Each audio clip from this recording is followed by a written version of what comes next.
Hello everyone, welcome to Edukemy. I am Dimple Nankani, Faculty of Geography and Ethics, Edukemy. In this video, we are continuing with the discussion of this year's ethics paper, that is 2022 ethics paper. We've covered other questions also, do watch those videos. Coming on to question number 2A, which is about rules and regulation. This question is about that rules and regulation to the civil servants are same, yet there is a difference in their performance. Positive-minded officers are able to interpret the rules and regulation in the favor of the case and achieve success, whereas negative-minded officers are unable to achieve goal by interpreting the same rules and regulation against the case.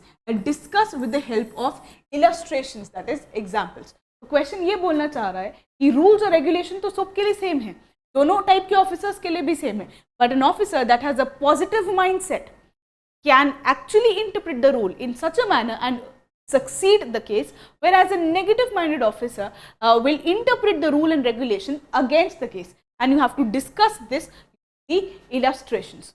Basically, it is not just about rules and regulation, it is about the mindset that an official carries. Are rules and regulation important? Yes, rules and regulations are very important, but to implement the rules and regulation in spirit, to uphold the letter as well as spirit, that can be done if we have right mindset. How do you start off? इसके लिए बहुत important है इस question को address करने के लिए that you should know the rules that are applicable for the civil servant. You should know the regulations that are applicable for the civil servant. That is very important here.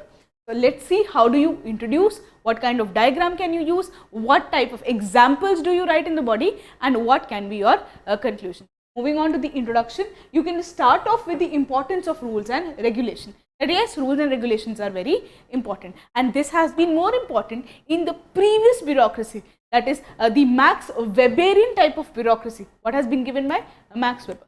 So yes, we know that rules and regulation are very important as it aims to provide a coherence in the administration, and rules also help in actually inculcation of a discipline and effective service delivery. So why are rules and rules important?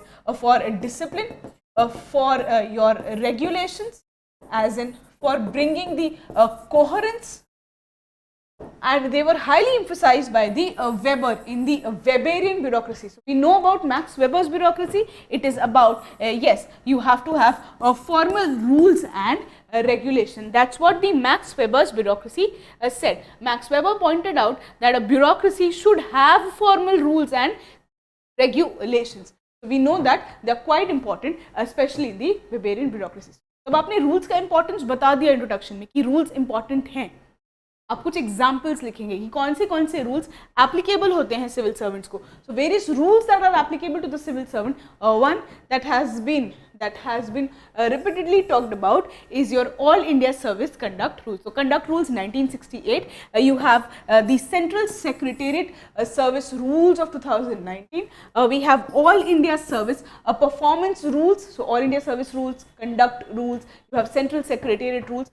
Remember the name as well as the year. Civil service conduct rules of 1968 and the central secretariat rules. So you have mentioned that yes, the rules are important, and you also pointed out that these are the rules that are applicable. Now coming on to the main question, that yes, rules तो होते हैं, but उस rule का application depends on the mindset of an officer.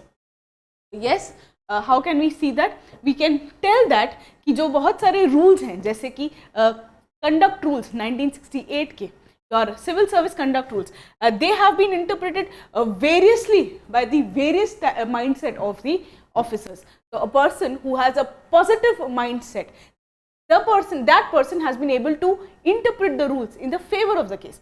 An example can be your conduct rules 1968 points out that a civil servant has to declare any interest, any private interest, any private asset. So he has to declare the private interest in relating to his public duties, and would have to actually deal in such a manner that there is no conflict of interest. And also a civil servant is obliged to declare the assets and liabilities that are there on a civil servant. तो आपके conduct rules बहुत ही clearly बोलते हैं आप अपने asset और liability के बारे में बताएं, और अगर आपका कोई कॉन्फ्लिक्ट ऑफ इंटरेस्ट है तो उसके बारे में भी आप बताएं। That's what your civil service conduct rules point out. However, now see how these rules have been interpreted by various officers. Some of them also go on to extend that they have bypassed the rule. So one positive officer, U. Sugayam, actually interpreted this as that to not place himself under any financial obligation, and was the first IS officer. U. Sugayam sir was the first IS officer who actually declared the assets and liabilities. Sir actually declared assets and liability even when it was not needed. So the disclosure was basically purely on the voluntary basis. This is when it was not even when they were not actually, it was entirely voluntary. However, in contrast to this, even today, this is a news of 2017 where the rules have become formalized. Even today, there have been some 1800, 1900 IS officers who have failed to disclose their assets.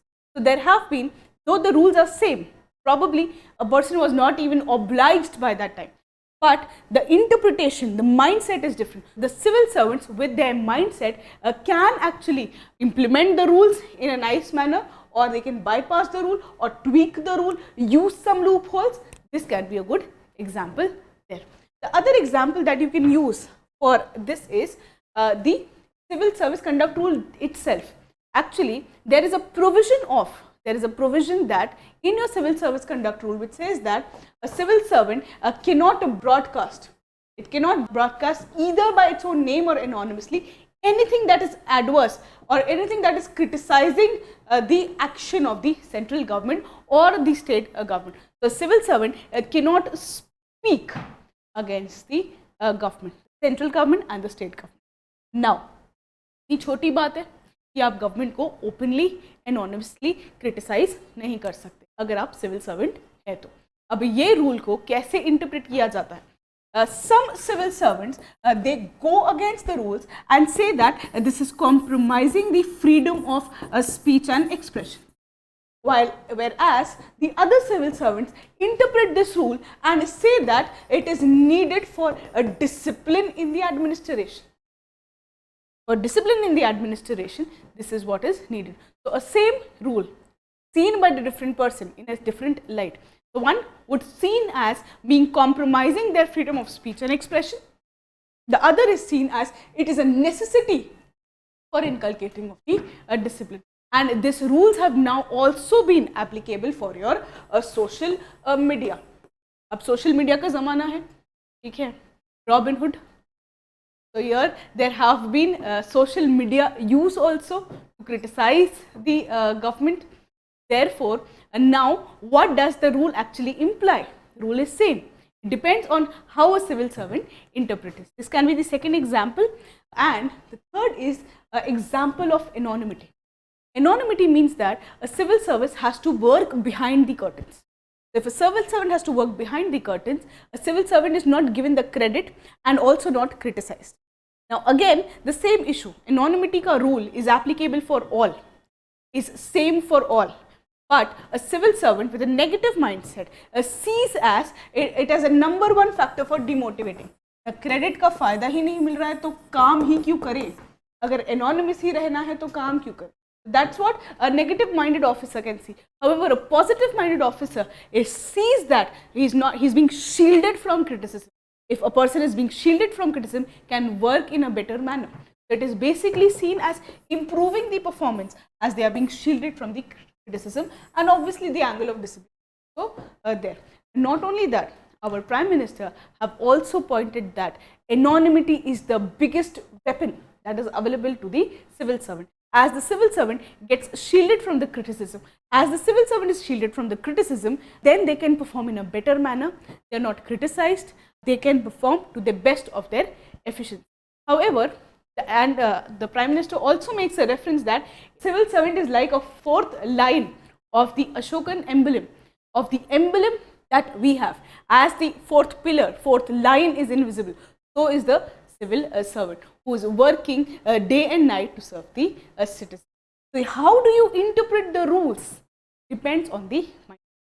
Not only the case of anonymity, not only the case of freedom of speech and expression, but then there have been enough cases where how does a person uses the rules and regulation for winning the case or losing the case depends on the mindset. The interpretation of regulation governing the utilization of the fund. A civil servant has enormous corpus spent. Now, how do we use discretion in the ethical manner? How do we interpret regulation for the effective utilization of the public fund? Then, whether your attitude towards the citizens is a democratic attitude or the bureaucratic attitude, whether you are hell-bent upon the rules or you understand the spirit of the laws, that also helps in deciding or winning the case. There have been a previous example, previous year question also, where an old lady comes, she doesn't have the document, she can die of hunger. As a civil servant, what will you do? Will you provide the ration or you not provide the ration just because she doesn't have the ration card? That actually points out whether what kind of mindset do we have towards the rules. Not to say that the rules are not important, but the interpretation depends on the mindset. And then the dilemma of transparency versus कौन सा rule important है, RTI, OSA, what is in the consonance of the present day trend depend on the mindset of the officer. And also there was a question number 1, which is said about the core and the periphery. Very important advice will be try to utilize the wisdom part of ethics paper, different questions into your different question. अगर आप question 2A attempt कर रहे हो तो question number 1A से कोई ज्ञान मिला, question 5B से कोई ज्ञान मिला तो उसको use करना सीखिए answers. So here therefore I have written core versus periphery. तो आप mindset determine करता है कि आप law को कैसे आप interpret करेंगे. There have been enough examples. We've given you the names of the rules and the regulation, and we also started off with the importance of rules and regulation. And how do you conclude? You know that rules are important. You also said that how the interpretation of the rules depends on the ethics of the individual, depends upon the mindset of the individual. Law important hai, but mindset ज़्यादा important. You can write some quote about the mindset, the values, the ethics. Like a mindset or the ethics is in human life is like an anchor to the ship. What does an anchor do? It protects the ship. It doesn't allow the ship to be swayed in the waters, to be swayed in the open oceans. Similarly, the ethics in human action also protects an individual to stand at one point and not to be swayed under the difficult circumstances. So here ethics I am referring to the mindset, that the mindset of the individual should be such that no matter what is the difficult circumstances, the rules and regulations should be interpreted in the positive manner for the welfare of the society and should be used to win the case. So you can write a conclusion about the same. You can also refer, this has been said by, the similar thing has also been said by Mahatma Gandhi ji. So here you can understand कि demand क्या थी, examples क्या लिखने थे, कैसे इसको elaborate कर सकते थे और conclude इसको कैसे करेंगे.